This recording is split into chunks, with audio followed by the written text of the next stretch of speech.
I mean, obviously it's a spin-off from the Transformers series, so it's big and it's kind of epic and there's a big blockbuster, but it's an incredibly intimate story, isn't it? Very character-driven and about family. Were you quite surprised when you read the screenplay just how human this kind of story was? Yeah, I think even more so surprised seeing the finished product and seeing how it really all worked and came together.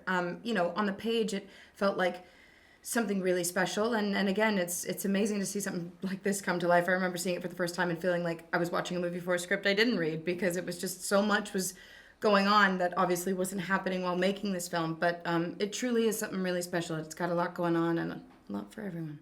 I think it's obviously Travis took a lot of bold steps to make his mark on this franchise, and that means telling a more intimate story. And I think all of his chances were spot on, and the result is a wonderful movie. I was just wondering about how faithful you have to be to the kind of Transformers franchise, and at the same time create something very unique to you and your sensibilities as a director, and kind of that balancing, I guess, of stepping your identity on this franchise, and yet giving the fans of Transformers movies sort of what they want at the same time. Yeah, to me, it wasn't so much of an issue just because I am one of those fans. You know, I grew up knowing these characters and loving these characters and their stories. I was a kid when the Transformers were originated in the mid-'80s. And so, you know, this film represented effectively the Transformers film that I've always wanted to see as someone who grew up loving these characters in the 80s. And so we sprinkle a lot of the kind of that original Gen 1 aesthetic and vibe into the movie. At the same time, you know, having one foot in the world of the live action films that have preceded this movie. And so I think it really is a nice balance of you know, aspects of the things that Michael has done with you know, the original Gen 1 stuff, and then my own point of view on top of it. John, you play sort of a villain of sorts, but at the same time, he's a nice enough bloke on the inside, isn't he? You know what? I think we should be friends, because you're like, yeah, he is a nice guy. I agree with you. I do. But yes, it's a cool story to tell, one that I haven't yet been able to tell in other projects that I've been on. And yeah, it was a bit of a fun ride to think that these things are threatening and then find out that they are, but they're not. What? So it had a real kind of John Hughes kind of feel to it as well. Did that kind of really classic 80s? I'm assuming that's just natural from your sort of childhood, I guess, those movies. Must mean so much to you. Must be great to now sort of imbue them into the movies you're making today. Yeah, I mean, John Hughes was a huge influence. I loved his movies in the 80s. You know, one of the things that I thought was so impressive about his films was that he captured that aspect of adolescence with sincerity and honesty, and with great humor and pathos. And you know, just to be able to look at that point in our lives with that kind of sensitivity was pretty impressive, and that's something that I wanted to try to do in this movie.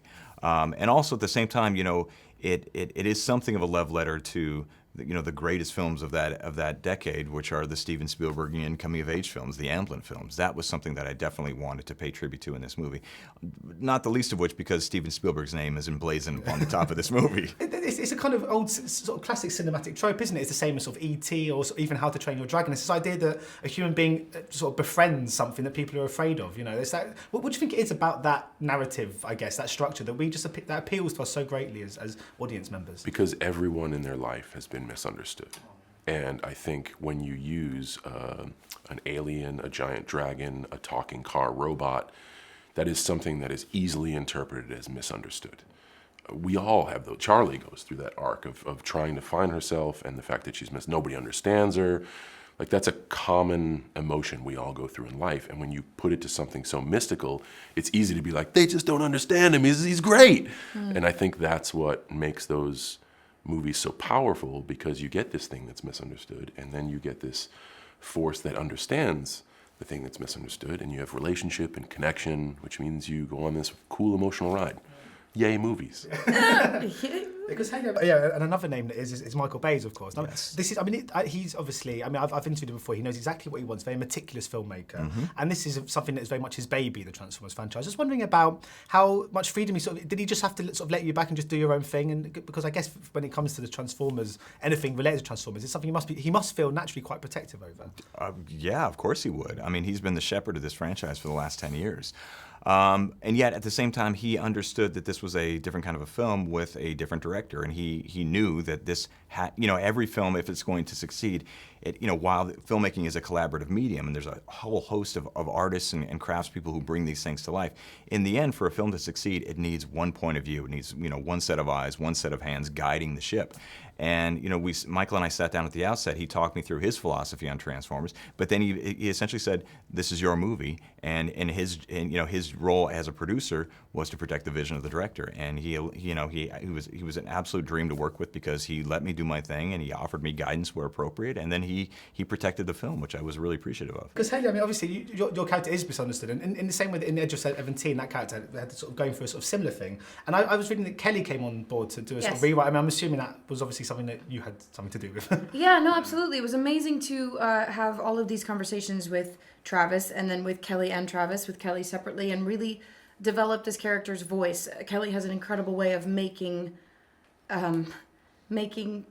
a teenage girl's dialect feel real and honest, and the struggles of being a teenager and feeling misunderstood, like John was talking about, making it feel honest. And this is a real girl we're talking about. She's she doesn't have any special powers.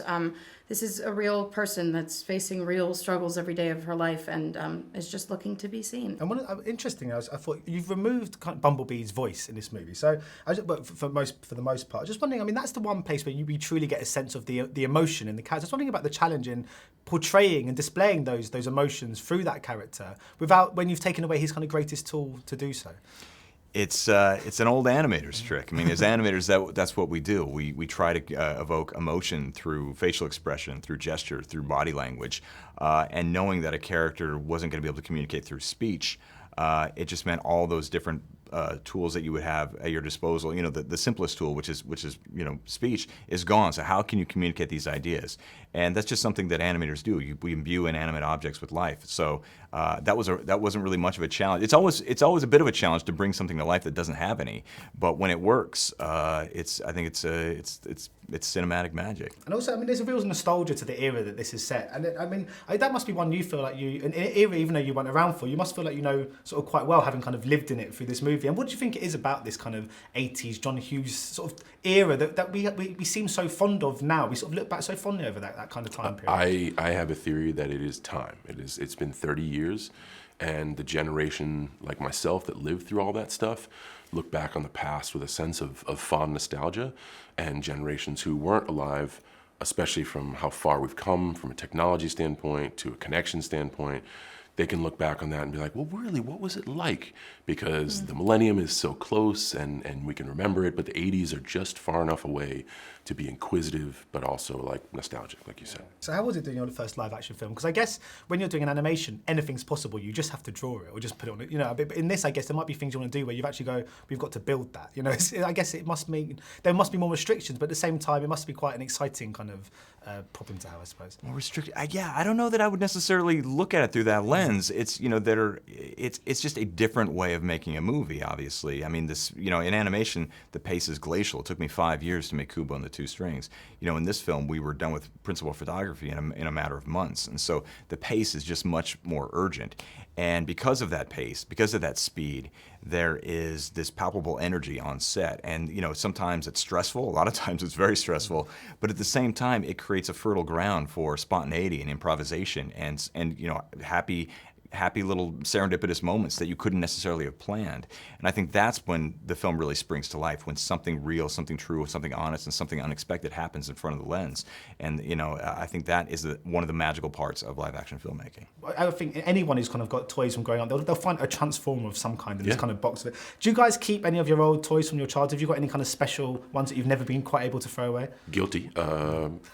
You won't be allowed in my house. I'll put it to you like that. Oh. No. My father is a bit of a pack rat, and I don't think he's thrown anything away. He has 5 boys, and he has not thrown a single item away. His basement is filled with memory lane. Yeah. How about you? Have you kept any sort of old toys from your childhood? I still have my Easy Bake Oven. I'm kidding. I'm totally kidding. Whoa. No, that is awesome. Just a hot lamp that'll make a weird cookie. Right? Yeah. Yep, that's exactly right. I was so into that. Yep. I had one of those. Cool. Well, thanks so much for your time. I was not cool. I'm not cool for having one. Thank you so much. Thank you so much. Cheers.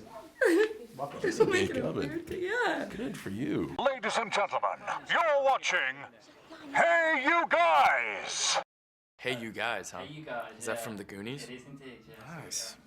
Hey,